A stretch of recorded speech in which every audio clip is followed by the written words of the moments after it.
Well, it's my humble pleasure to introduce Jim Nestingen to all of you. Jim was is a professor emeritus of church history at Luther Seminary in St. Paul, Minnesota. He was there for 30 years. And he comes from the American Lutheran Church background, which is what I grew up in. And I'm just delighted, thanks to Constance with Lutheran Bible Institute in Irvine, along with Concordia, to have Jim here and introduce all of you to him. He was good enough to come on over this morning. And so he's going to be speaking to us about confession and absolution this morning. So, Jim Nestingen. Thank you.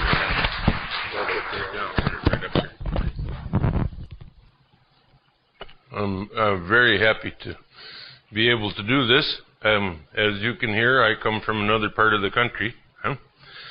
I was once taking the Flygeboat, the airfoil, from Malmo, Sweden, over to Copenhagen, and a lady came and sat down and said, "Do you speak English?" I said, "I do." And we sat and visited for a half hour, going between the two countries. And when we got over to the other side, she said, "By the way, have you ever been to the United States?" So I said, "You're from California, aren't you?" She said, "How'd you know that?" I said, because you have never been to North Dakota," she said. That's where I come from. So what you see is what you get. Good. I'm absolutely delighted to do this. I got to meet your pastor this weekend and a number of other people from your congregation, and I was telling them earlier at coffee that I flew all the way out here and found myself at home. So it's an absolute thrill for me, and to be part of your adult education this Sunday, I appreciate that very much. One of the great things about liturgy is that it's always the same. So I was recently in England at Cambridge University at a meeting at the Westfield House of Studies, and we used the new hymnal. And now I come 4,000 miles from London to Minneapolis, and another 1,500 from Minneapolis to Los Angeles or to Orange County, and the hymnal is right here waiting. That's an incredible gift. No matter how you feel about it, whether you've had a good day or a bad day, whether the Saturday has been pleasant or stormy, whether you've had trouble with your kids or been reasonably happy, you come to church and there's the hymnal. And there's that service, familiar, intimate, repeatable, a joy.